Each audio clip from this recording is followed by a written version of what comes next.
Welcome to the bird media. నేను మీ Pawan Krishnamurthy. AIMIM అధినేత అసదుద్దీన్ ఓవైసీ చేసినటువంటి వ్యాఖ్యలకి బండి సంజయ్ కూడా కౌంటర్ ఇచ్చారు. ఇంతకీ అసలు ఏం వ్యాఖ్యలు చేశారు ఏంటి అని అంటే, ఓవైసీ మాట్లాడుతూ ఏదో ఒక రోజు హిజాబ్ ధరించినటువంటి మహిళ భారతదేశపు ప్రధానమంత్రి అవుతారు అని ఆయన వ్యాఖ్యానం చేశారు ఒకానొక సందర్భంలో. అదే సందర్భంగా ముస్లింల మీద జరుగుతున్నటువంటి దాడులకు సంబంధించి లేదంటే ఎదుర్కొంటున్న వివక్షకు సంబంధించి మాట్లాడుతూ ఖచ్చితంగా భారతదేశంలో ఏదో ఒక రోజు రాసి పెట్టుకోండి, హిజాబ్ ధరించినటువంటి మహిళ ప్రధానమంత్రిగా ప్రమాణ స్వీకారం చేస్తారు, ఇది మీరు చూడబోతున్నారు అన్నటువంటి దానికి కేంద్ర మంత్రి బండి సంజయ్ కౌంటర్ ఇస్తూ అనేక ప్రశ్నలు సంధించారు. ఆ ప్రశ్నలు ఏంటి అనేది చూస్తే, ఓవైసీ అసలు తన పార్టీలో మహిళలకు నిజమైన నిర్ణయాధికార స్థానాల్లో ఎంతమందికి ప్లేస్ ఇచ్చారు, ఎంఐఎం పార్టీ ఇప్పటివరకు అసలు ఎంతమంది మహిళలకి ఎమ్మెల్యే మరియు ఎంపీ సీట్లు అనేది ఇచ్చింది, అలాగే 2018లో ఓల్డ్ సిటీలో బీజేపీ తరఫున పోటీ చేసినటువంటి షహాదీ సయ్యద్ అనేటువంటి మహిళని బెదిరించి ఓడించింది వాస్తవం కాదా, మహిళల విషయంలో ఇది కాదా మీ నైజం అంటూ ఆయన మాట్లాడారు. అట్ ద సేమ్ టైమ్ ముందు మీ పార్టీ అధ్యక్షురాలిగా ఒక మహిళని ఎన్నుకునే ధైర్యం ఉందా అంటూ సవాల్ కూడా విసిరారు. హిజాబ్ ధరించిన మహిళ ప్రధాని కావడం గురించి కలలు కనే ముందు బుర్ఖా ధరించిన మహిళను మీ పార్టీకి అధ్యక్షురాలిగా నియమించే ధైర్యం ఉందా అంటూ అసదుద్దీన్ ఓవైసీకి సవాల్ విసిరారు బండి సంజయ్. ప్రజలు మద్దతు ఇస్తే, ప్రజలు కావాలి అనుకుంటే, ప్రజల నమ్మకం చూరగొంటే భారతదేశ పౌరులైనటువంటి వాళ్ళు ఎవరైనా సరే ప్రధాని పీఠం దాకా కూడా వెళ్ళొచ్చు.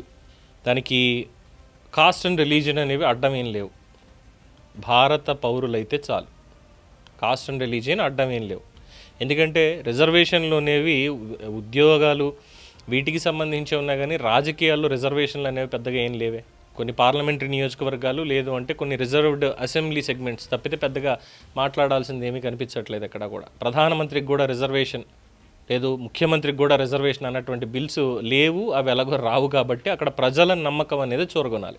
100% ప్రజల నమ్మకం చూరగొంటే ఖచ్చితంగా భవిష్యత్తులో బుర్ఖా ధరించినటువంటి మహిళే కావచ్చు, చక్కగా కచ్చపోస కట్టుకున్నటువంటి మహిళ కావచ్చు, నుదుటిన కుంకుమ బొట్టు పెట్టుకున్నటువంటి మహిళ కావచ్చు, లేదు క్రాస్ వేసుకున్నటువంటి మహిళ కావచ్చు, లేదు అంటే సిక్కులు ఏం ధరిస్తారనేది, అంటే పురుషులకైతే దాన్ని పగిడి అంటాం, అది తెలుసు. బట్ మహిళలు ధరించే దాన్ని చున్నీ ఎలా వేసుకుంటారు కదా, దానికి పేరు నాకు తెలియదు, క్షమించాలి. సో ఎవరైనా సరే బేసిక్గా లేదు, అసలు మాకు కులం మతం అనేది కూడా లేదు, మాకు భారత పౌరసత్వం మాత్రమే ఉంది, భారతీయులు అనే ట్యాగ్ మాత్రమే ఉంది అనేటువంటి పురుషులు కానీ మహిళలు కానీ ఎవరైనా సరే ప్రజల నమ్మకం చూరగొంటే ఖచ్చితంగా ప్రధాని పీఠం దాకా వెళ్ళొచ్చు నాయకత్వ లక్షణాలు అనేవి ఉన్నప్పుడు. దానికి ఓవైసీ వచ్చి కొట్టేసుకోవడం, లేదు అంటే బండి సంజయ్ వచ్చి మాట్లాడుకోవడం అనే దాని మీద చర్చ వేరే నడుస్తుంది అనుకోండి. బట్ మరి ఒక ముస్లిం మహిళ ఆయన చెప్పినట్టుగానే హిజాబ్ ధరించినటువంటి మహిళ ప్రధాని అనేటువంటిది ఓకే, బాగానే ఉంది. బట్ మీ పార్టీకి కనీసం బుర్ఖా ధరించినటువంటి మహిళ అధ్యక్షురాలుగా ఏమైనా ఉన్నారా, చేసేటువంటి అవకాశం ఉందా అని చెప్పి అడిగిన దానికి మరి ఓవైసీ ఏమైనా సమాధానం చెప్తారా? ఎందుకంటే బండి సంజయ్ గారు అన్నటువంటి పాయింట్లో ఆయన వాళ్ళని డైరెక్ట్గా అడిగారు తప్పితే ఇక్కడ అవుతుందా లేదా అన్నదానికి ఆయన మాట్లాడాల. ముందు అసలు స్త్రీ సాధికారత అనేటువంటి దానికి మీరు మాట్లాడండి, మీ పార్టీలో ఏం చేస్తున్నారు, మీరు ఎన్ని టికెట్లు ఇచ్చారని ప్రశ్నిస్తున్నారు. మరి దానికి ఏమైనా సమాధానం ఉందా? సమాధానం లేదు. సో ఎవరు కరెక్ట్ అంటారు ఇక్కడ? ఎవరు మాట్లాడింది కరెక్ట్ అని మీరు భావిస్తున్నారు? మీ అభిప్రాయాన్ని కామెంట్స్ రూపంలో తెలియజేయండి. చూస్తూనే ఉండండి ది బర్డ్ మీడియా.